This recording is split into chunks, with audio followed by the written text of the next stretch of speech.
There is a white powder sitting on the shelf of every pharmacy in America that costs less than $3. It blocks ultraviolet radiation more completely than the $40 sunscreen in your beach bag. It does not absorb into your bloodstream. It does not disrupt your hormones. It does not degrade in sunlight and stop working after 2 hours. It sits on the surface of your skin and physically reflects UV rays, both UVA and UVB, across the full spectrum. It has been doing this since the first dermatologist applied it to a patient's skin in the 1800s, and it has never stopped working. The FDA, the agency responsible for evaluating and approving every sunscreen sold in the United States, reviewed the safety data on every active sunscreen ingredient currently on the market. 12 of them. They completed that review in 2019. The conclusion was direct. Of the 12 active sunscreen ingredients reviewed, only 2 were classified as generally recognized as safe and effective.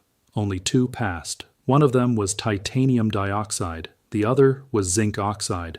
Every other active ingredient in every other sunscreen on the market, the oxybenzone, the avobenzone, the octinoxate, the homosalate, the octisalate, the octocrylene, was classified as insufficient data to determine safety. Not safe, not unsafe. Insufficient data. The $13 billion sunscreen industry has been selling you products built on ingredients the FDA cannot confirm are safe, while the ingredient that passed sits in a box for $3 and has been safe for over a century. This is that story. Welcome. To understand what zinc oxide actually does, you have to understand the difference between the 2 categories of sunscreen ingredients, mineral filters and chemical filters. Chemical filters work by absorbing ultraviolet radiation. The UV photon enters the chemical molecule, the molecule is excited to a higher energy state, and the energy is released as heat. The molecule is consumed in the process and must be reapplied as it degrades. The problem is that chemical absorption requires the molecule to be present in or on the skin in sufficient concentration to intercept UV photons before they reach the deeper layers. And absorption into the skin means absorption into the body. Mineral filters work differently. Zinc oxide and titanium dioxide sit on the surface of the skin and physically scatter and reflect UV radiation. The photon hits the mineral particle and bounces away. Nothing is absorbed, nothing degrades. The protection mechanism is physical, not chemical. This distinction matters enormously, and it is the reason the FDA's 2019 review produced the results it did. In 2019 and again in 2020, the FDA published findings from studies conducted using human volunteers. The volunteers applied sunscreen products containing common chemical filters at the recommended frequency for 4 days. Blood samples were drawn throughout the study period. The results were not ambiguous. Oxybenzone, found in the majority of chemical sunscreens, was detected in blood at concentrations exceeding the FDA's threshold for potential systemic safety concerns after a single day of use. After 4 days, blood concentrations were significantly higher. The FDA found that oxybenzone remained detectable in blood for up to 21 days after application stopped. Avobenzone, octinoxate, homosalate, octisalate, and octocrylene all showed similar patterns of systemic absorption exceeding the FDA's safety threshold. The FDA was clear. These findings do not mean these ingredients are unsafe.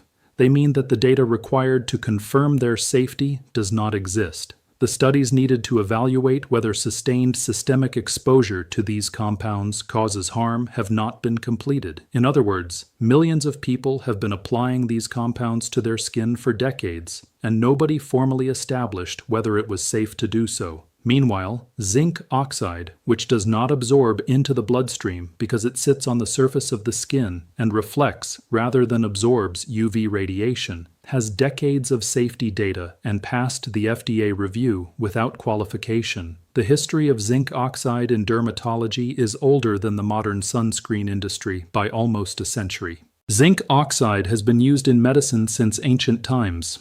The Karaka Samhita, an ancient Indian medical text estimated to date from roughly 600 BC, references a healing salve containing what scholars believe was zinc oxide applied to wounds and skin conditions. In the 19th century, zinc oxide became standard in Western dermatology. Physicians applied it to burns, eczema, rosacea, diaper rash, and open wounds. Its anti-inflammatory, antibacterial, and barrier properties were well documented. In 1944, the United States military issued zinc oxide-based nose and lip protectant to soldiers stationed in the Pacific, the now iconic white paste that lifeguards and athletes have worn ever since. The military chose it because it worked, it was stable in tropical heat, it did not require reapplication every 2 hours, and it caused no adverse reactions. By the 1970s, zinc oxide was being incorporated into commercial sunscreen products. By the 1980s, it was the primary active ingredient in mineral sunscreens sold in pharmacies and outdoor supply stores. The compound has been on human skin continuously in documented medical and cosmetic use for over 2,000 years. The safety record is not theoretical, it is historical. Then, the chemical sunscreen industry arrived and changed the conversation. In the 1970s and 1980s, chemical sunscreen manufacturers faced a problem with zinc oxide. The compound worked, it was safe, it was inexpensive to produce, it was available to anyone, and it was white. That last characteristic, the white cast it left on skin, became the wedge the industry needed. Chemical filters could be formulated to be invisible on application. Clear gels, lightweight lotions, products that disappeared into the skin without leaving a trace. Zinc oxide stayed visible unless used in very small particle sizes, and the nanotechnology to create cosmetically elegant mineral sunscreens was not yet commercially viable. The industry marketed the invisible application as a feature, a technology advancement, an improvement over the old white paste that made you look like a lifeguard. Consumers accepted the framing. By the 1990s, chemical sunscreens dominated the market. Television commercials showed beautiful people applying clear, lightweight lotions with no white residue. Dermatologists endorsed the products. Fashion magazines recommended them. The message was consistent. Chemical sunscreens are the modern solution. Zinc oxide is outdated. The industry invested in lobbying the FDA to approve their chemical ingredients on the basis of existing commercial use, rather than new clinical safety studies. The argument was that these products had been on the market for years without obvious harm. Therefore, they should be presumed safe until proven otherwise. The FDA accepted this argument for decades. The safety studies that should have been conducted before market approval were deferred, and the chemical sunscreen industry built a $13 billion market on ingredients whose safety had never been formally established. Meanwhile, zinc oxide, which required no new studies because its safety record was already established, remained available in bulk for a fraction of the price of the branded chemical products. You cannot patent zinc oxide. It is a naturally occurring mineral compound. Anyone can manufacture it. Anyone can sell it. There is no proprietary molecule, no licensing fee, no exclusivity. What the industry patented was everything around it. The formulation, the packaging, the SPF testing protocol that favored their products, the cosmetic elegance of the chemical delivery system, the brand name that consumers were trained to trust, the active ingredient that worked and was safe generated no competitive advantage. So the industry spent 50 years making sure you thought it was inferior.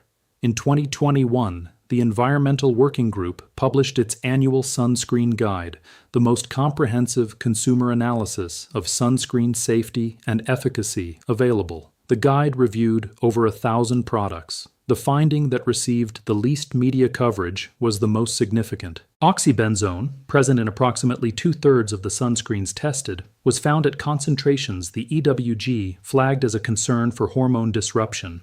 The compound had been shown in laboratory studies to mimic estrogen activity, interfere with thyroid hormone signaling, and alter sperm function in male study subjects. A 2020 study published in JAMA Internal Medicine, one of the most prestigious medical journals in the world, found that oxybenzone was detected in the breast milk of women who had applied oxybenzone-containing sunscreen during pregnancy. The compound crosses the placental barrier. It is present in newborns whose mothers used standard chemical sunscreens. A study in the International Journal of Andrology found that men with higher blood concentrations of oxybenzone had lower sperm counts and altered sperm quality. These are not fringe findings. They are published in peer-reviewed journals. They were available to the industry. They were available to dermatology associations. They were available to the FDA. The industry's response was to note that no study had definitively proven harm in humans at the concentrations encountered through normal sunscreen use, which is technically accurate and entirely beside the point. The question was never whether harm had been proven.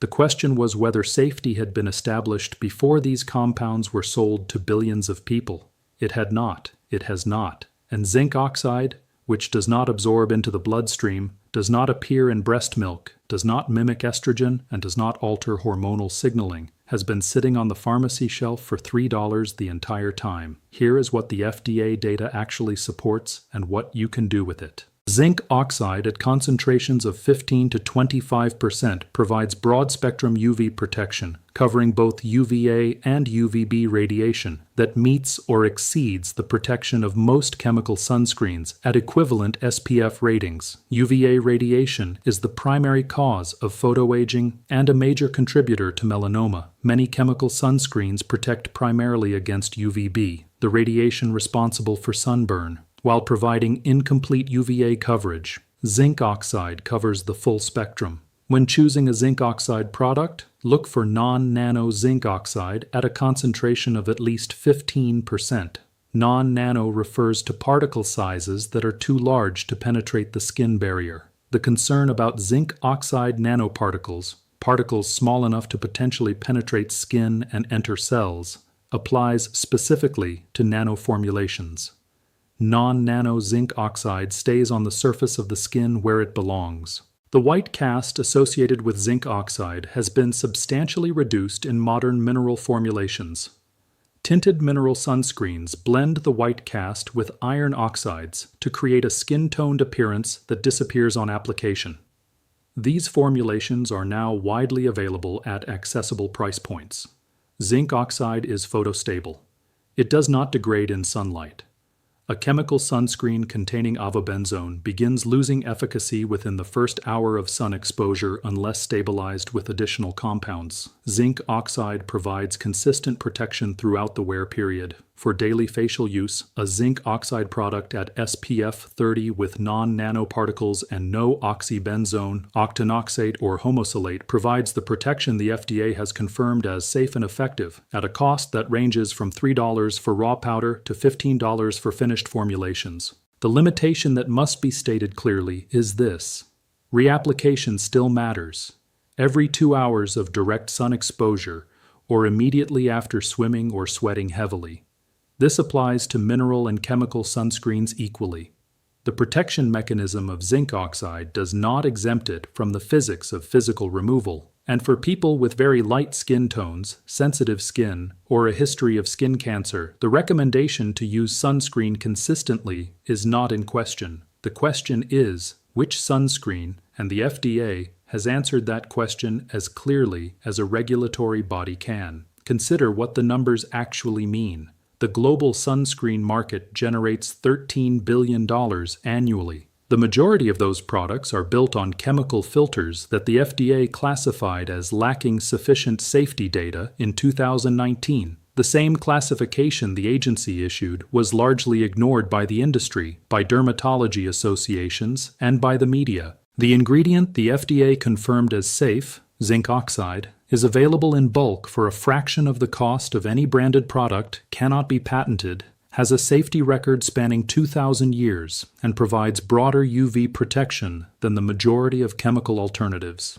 The industry's response to the FDA findings was not to reformulate towards safer ingredients. It was to lobby for regulatory changes that would expand the list of approved chemical filters and reduce the safety data requirements for market approval. The marketing did not change. The endorsements continued. The television commercials kept showing beautiful people applying invisible chemical lotions and calling it sun protection. Your grandparents put zinc oxide paste on their noses and shoulders before a day at the beach and did not think about it twice. It was cheap, obvious, and it worked. Then a $13 billion industry convinced several generations that this was primitive, that modern chemistry had produced something better. and charged them $40 for a bottle of compounds whose safety profile the FDA cannot confirm. The chemistry did not get better, the packaging got more expensive, and zinc oxide is still sitting on that shelf. $3. FDA confirmed. 2,000 years of safety record. Waiting. If this changed how you see the sunscreen in your medicine cabinet, share it with someone who is about to spend $40 on a bottle of compounds the FDA cannot confirm are safe. Subscribe. The next file opens soon, and what is buried inside it is heavier than what you just heard.